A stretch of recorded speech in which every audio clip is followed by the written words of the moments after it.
سمت جرأت و ہمت کا ہے اظہار، سیدھی بات روایات صحافت کا علم بردار، سیدھی بات۔ ناظرین گرامی السلام علیکم ورحمۃ اللہ وبرکاتہ۔ سیدھی بات کے تازہ ترین پرائم ٹائم میں آپ لوگوں کا استقبال ہے۔ ناظرین گرامی، میں انصار عزیز ندوی اس وقت آپ لوگوں کے سامنے کچھ اہم ترین خبریں، کچھ وائرل ویڈیوز اور کچھ تنقیدی تجزیے لے کر کے حاضر ہوا۔ ناظرین گرامی، تمہیدی تفصیلات میں گئے بغیر آپ لوگوں سے جو ہمیشہ سے درخواست ہوتی ہے اس کی جانب توجہ کرنے کی اپیل کروں گا، لہٰذا نیچے اس کی تفصیلات ہیں، ادارے کو مضبوط کریں، لوگوں کو جوڑیں، یہ آپ کی ذمہ داری ہے۔ ناظرین گرامی، اب تاریخ بیان کرنا بھی جرم ہو گیا ہے، سچ بولنا بھی جرم ہو گیا ہے۔ گجرات کے سومناتھ ضلع میں مبینہ طور پر ادعا کرنے پر کہ محمود غزنوی نے سومناتھ مندر کو تباہ نہیں کیا بلکہ وہاں جاری غیر اخلاقی حرکتوں کو روکا تھا، اب اس عالم دین کے خلاف ایک FIR درج کر لی گئی ہے جب انہوں نے اس طرح کا بیان دیا۔ پولیس عہدیداروں نے بتایا کہ جنرل مینیجر شری سومناتھ ٹرسٹ وجے سنہا چاوڑا نے اس خصوص میں صدر آل انڈیا امام ایسوسی ایشن مولانا ساجد رشادی کے خلاف ایک شکایت درج کروائی ہے۔ یہ مندر ضلع گیر سومناتھ میں پربھاس پتن میں واقع ہے، جسے کئی بار منہدم کر دیا گیا، جس کی آزادی کے بعد دوبارہ تعمیر کی گئی۔ چند نیوز چینلز کی جانب سے گزشتہ ماہ پیش کیے گئے ایک انٹرویو میں رشادی نے مبینہ طور پر یہ دعویٰ کیا کہ محمود غزنوی نے سومناتھ کے قدیم مندر کو نقصان نہیں پہنچایا تھا۔ انہوں نے کہا کہ تاریخ کے مطابق انہیں علم ہوا کہ مندر میں عقیدہ اور ہندو دیوتاؤں کے نام پر غیر اخلاقی سرگرمیاں کی جا رہی تھی۔ حقائق کی توثیق کرنے کے بعد اس نے مندر پر چڑھائی کی۔ اس نے مندر کو تباہ نہیں کیا، اس نے صرف غلط کاریوں پر روک لگائی تھی۔ پرواز پتن میں رشادی کے خلاف ایک FIR تعزیرات ہند کی دفعات 153A یعنی مذہب، ذات، زبان وغیرہ کے اساس پر مختلف گروپوں کے درمیان دشمنی کو فروغ دینا اور 295 نئی سیاسی تاریخ رقم کرنے، اپنی پہچان بنانے، فرقہ ختم کرنے اور قومی اتحاد پیدا کرنے کے لیے ہماری پارٹی سے ہاتھ ملائیے اور ممبر بنیے۔ اسکرین پر دیے جا رہے نمبرز پر مس کال دیں۔ مذہبی جذبات کو برانگیختہ کرنے جیسے کارروائی کے تحت جو معاملے درج ہوتے ہیں اس کے مطابق جو ہے یہ مقدمات درج کیے گئے ہیں۔ بہرکیف ناظرین گرامی، اب امام صاحب نے کس زمرے میں یہ کہا اور تاریخ کہاں پڑی پتہ نہیں ہے، لیکن ممکن ہے کہ اندرونی سطح پر اس کے ساتھ کیا حقائق ہیں، لیکن آج کل اس طرح کی ٹی وی میں بیٹھ کر کے تاریخ بیان کرنا، جبکہ اس طرح معاملہ نہیں ہوتا تھا، لوگ اپنی بات رکھتے تھے، ڈیبیٹ میں اپنی بات رکھی جاتی ہے، لیکن ظاہر سی بات ہے کہ آج جو کچھ ہو رہا ہے وہ پوری کی پوری طرح سے جو ہے انصاف کے خلاف ہے، اور اظہار آزادی رائے کے نام پر جو لوگ ڈھنڈورا پیٹتے ہیں اس کے خلاف بھی یہ ساری چیزیں کی جا رہی ہیں۔ اس خبر کے سامنے آنے کے بعد اس طرح کے تبصرے شروع ہوئے۔ ادھر ناظرین گرامی، ترکی میں جو زلزلہ آیا تباہ کن، اس کے بارے میں تو آپ لوگ دیکھ ہی رہے ہوں گے۔ اب خبر یہ آ رہی ہے، بلکہ خود ترکیہ نے اس بات کا انتباہ جاری کیا ہے کہ ترکیہ میں آنے والے تباہ کن زلزلے کے نتیجے میں 14 ملکوں میں سونامی آ سکتا ہے یا سونامی کا خطرہ ہے۔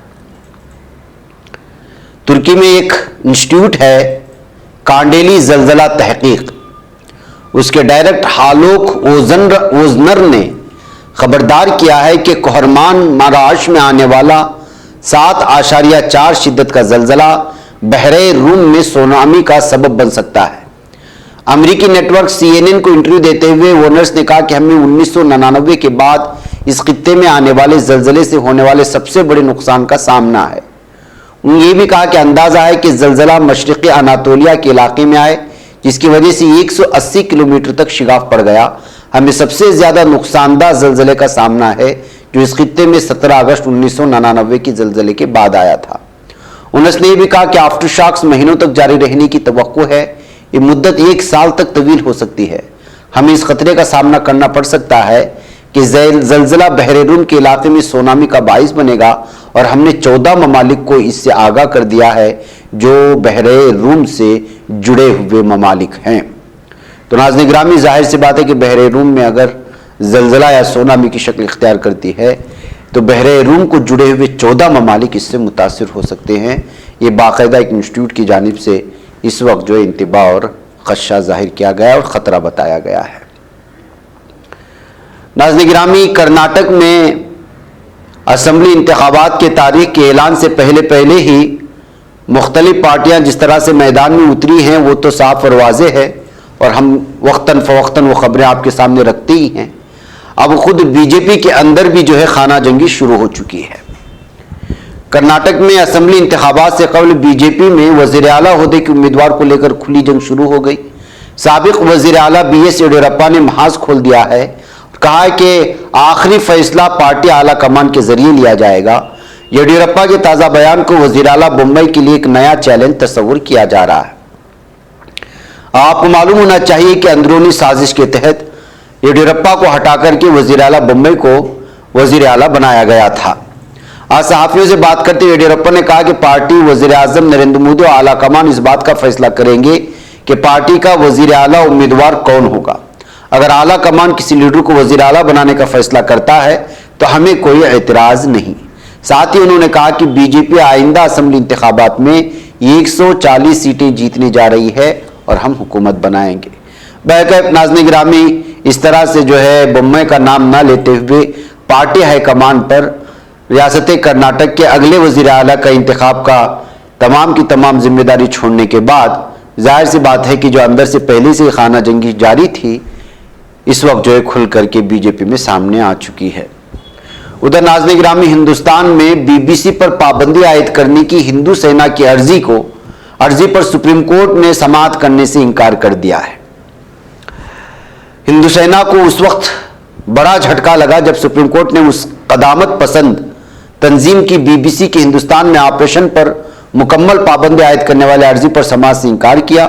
ہندو سینا کے سربراہ وشنو گپتا کی جانب سے داخل کی گئی عرضی پر سپریم کورٹ نے کہا کہ اس طرح کے مطالبات کرنا سراسر غلط اور غیر منطقی ہے. عرضی میں کہا گیا تھا کہ بی بی سی نے انڈیا دی مودی کوسچن جیسی دستاویزی فلم تیار کی جو بدامنی پیدا کرنے والی ہے، لہٰذا بی بی سی کی نشریات پر پابندی عائد کی جانی چاہیے. عرضی پر جسٹس سنجیو کھنہ اور ایم سرندریش کی بینچ نے فیصلہ سنایا. ہندو سینا کے سربراہ کے علاوہ ایک اور شخص بریندر کمار نے بی بی سی کے خلاف عرضی داخل کی تھی. ناظرین گرامی، آپ تو معلوم ہے کہ اس فلم نے کس طرح سے پوری دنیا میں بی جے پی کو اور مودی کو بدنام کیا، اور جو کچھ ہوا اور جو حقائق اس میں سامنے لانے کی کوشش ہوئی ہیں 2002 کے گجرات فسادات کو لے کر کے، یہی وجہ ہے کہ یہاں کی حکومت کی جانب سے بی بی سی کے اس جو ہے 2 شقیں جو جاری ہوئی تھی اس پر جو ہے پابندی عائد کی گئی ہے. لیکن اس کے باوجود جو ہے یہ مختلف سوشل میڈیا پلیٹ فارم پر ابھی بھی موجود ہیں، دیکھنے والے دیکھ سکتے ہیں. آئیے ناظرین گرامی ایک اور خبر کی جانب بڑھیں، اور وہ خبر ہے سویڈش پولیس نے بدھ کے روز ایک مقررہ ریلی نکالنے کی اجازت نہیں دی کیونکہ اس میں قرآن کو جلانے کا بھی پروگرام شامل تھا. اسلام دشمنی، اسلاموفوبیا کس طرح سے پھیلتا جا رہا ہے ناظرین گرامی، اور سویڈش یہاں کی ایک متعصب ذہنیت کے لوگ کس طرح سے لگاتار قرآن کو نظر آتش کرنے کی کوششیں کر رہے، اس سے پہلے بھی کیے تھے. اب جو ہے ریلی کو روکنے کا فیصلے کو سویڈش حکام کا غیر معمولی اقدام قرار دیا جا رہا ہے. یہ پابندی جنوری میں اسی طرح کی اس ریلی کے تناظر میں لگائی گئی جس میں انتہائی دائیں بازو کے ایک سیاستدان نے اسٹاک ہوم میں ترک سفارت خانے کے قریب مسلمانوں کی مقدس ترین کتاب قرآن کو نظر آتش کر دیا تھا. اسی مقام پر جمعرات کے روز دوبارہ احتجاج کا منصوبہ بنایا گیا تھا، لیکن جو ہے اب اس کی اجازت نہیں دی گئی یہاں کی حکومت کی جانب سے. آپ کو معلوم ہونا چاہیے کہ اس غلط حرکت کی اجازت دینے کی وجہ سے پورے عالمی اسلام میں، مسلم ممالک میں اور جمہوریت پر جو بھی یقین رکھتے ہیں انہوں نے اس کی مذمت کی تھی. اس کے بعد سے جو ہے سویڈن کی جو نیٹو کی رکنیت حاصل کرنے کی کوشش کر رہا تھا وہ بھی خطرے میں آ گیا، جس کو ترکی نے صاف اور واضح طور پر کہا تھا کہ جو ہے ہم اس کا سپورٹ نہیں کریں گے، جو نیٹو میں شامل ہونے کے لیے سویڈن گزشتہ کئی دنوں سے کوشش کر رہا ہے.